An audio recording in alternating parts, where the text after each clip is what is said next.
situation. Raising children,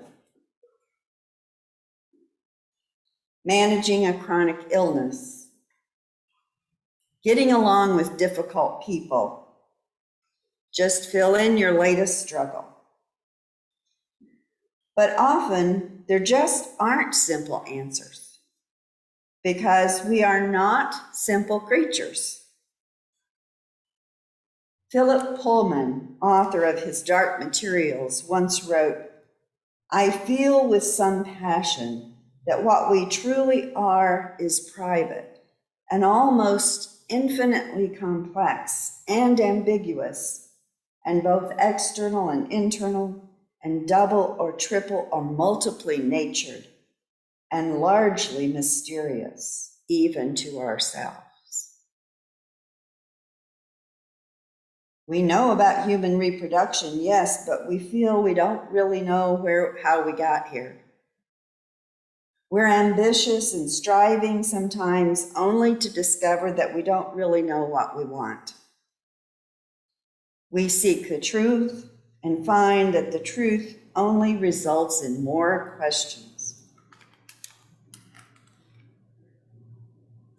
When I first started doing systematic academic research, I would work very hard to narrow my research questions sufficiently so that the findings had a definite outcome. Often my original questions would be narrowed to the point that they bore no resemblance to any real-world dilemma.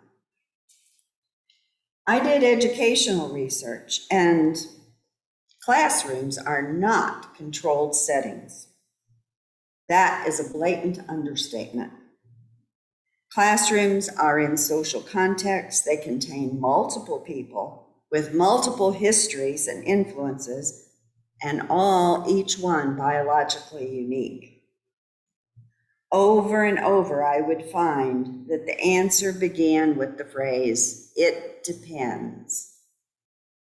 Just like the cat, how the cat looked depended on who was looking at it. This probably sounds familiar to you, even if you have never tried to do academic research. If you've ever tried to raise a garden, for example, you know that while it definitely helps to know a lot about gardening in general, you still have to learn your own soil, the microclimates around your house, and so forth. And then you'll have a great success with something one year, and even though you try to do the exact same thing the next year, it's a flop. So how do we manage as infinitely complex creatures in infinitely complex settings, not knowing where we came from, why exactly we're here, or where we're going? Should we eat paleo or vegan? Do we encourage our children to take risks or try to keep them safe? Do we sell out and move or stay put? Opinions abound, but clear and simple answers are scarce. And when they appear, suddenly a simple answer, well, it's not to be trusted. We can try to handle all this ambiguity by being decisive and taking charge. But that doesn't always work either. I really like the way that James Baldwin explained it in Giovanni's Room. He wrote, "For I am, or I was, one of those people who pride themselves on their willpower, on their ability to make a decision and carry it through. This virtue, like most virtues, is ambiguity itself. People who believe that they are strong-willed and the masters of their destiny can only continue to believe this by becoming specialists in self-deception. Their decisions are not really decisions at all. Their decisions are elaborate systems of evasion, of illusion, designed to make themselves and the world appear to be what they and the world are not. This is certainly what my decision, made so long ago, came to. I had decided to allow no room in the universe for something which shamed and frightened me. I succeeded very well by not looking at the universe, by not looking at myself, by remaining, in effect, in constant motion. Haven't we all been there? Sound familiar? I've done that. Most of the people in our country do that. But it seems to me now that given the ambiguity of the world we live in, it makes more sense to pay attention and stay flexible. Otherwise, as Baldwin said, we are constantly trying to make the world different than it is and denying our own nature as well.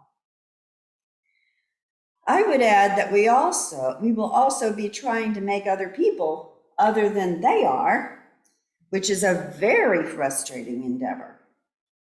Other people are just as complex and ambiguous as we are. They also live and struggle in complicated contexts with complicated problems. Our relationships nearly always improve when we give up trying to control other people and seek to understand them. Krista Tibbett said, "Listening is more than being quiet while the other person speaks until you can say what you have to say."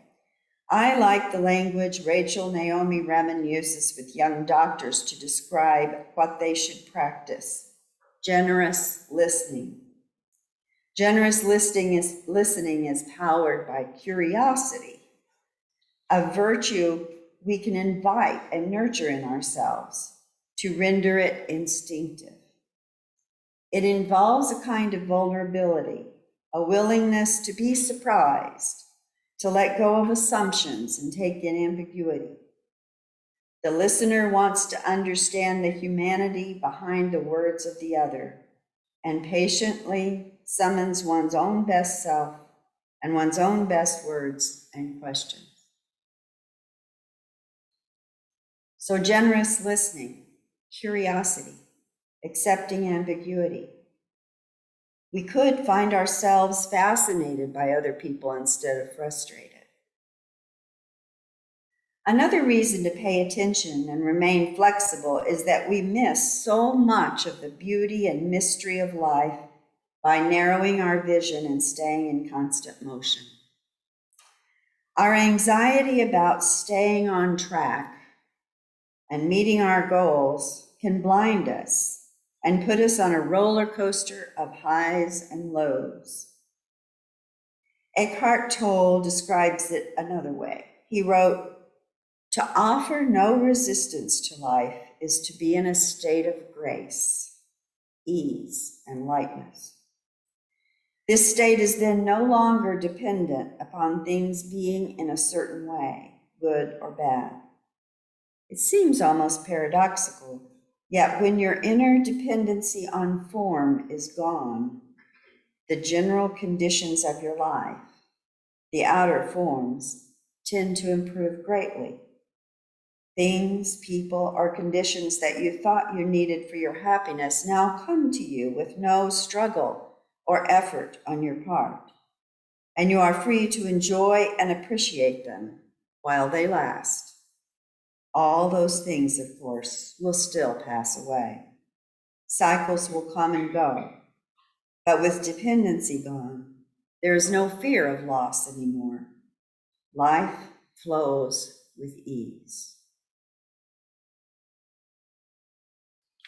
There is a Japanese philosophy that I love. It's an aesthetic called wabi-sabi. I know a lot of you have heard of it. It's the beauty of imperfection and transience. Well-worn wooden utensils, a perfectly raked lawn with one fallen leaf, a threadbare tapestry. These are wabi-sabi. The principles of wabi-sabi are: nothing lasts, nothing is finished, and nothing is perfect. There is a poignant and exquisite and paradoxical beauty in that. Let me conclude with a few words from the Buddhist monk Pema Chodron. She wrote, "As human beings, not only do we seek resolutions, but we also feel that we deserve resolution. However, not only do we not deserve resolution, we suffer from resolution. We don't deserve resolution. We deserve something better than that. We deserve our birthright, which is the middle way, an open state of mind that can relax with paradox and ambiguity." In other words, it's not a march, it's a dance. Please join me in singing hymn number 311 in your gray hymnal.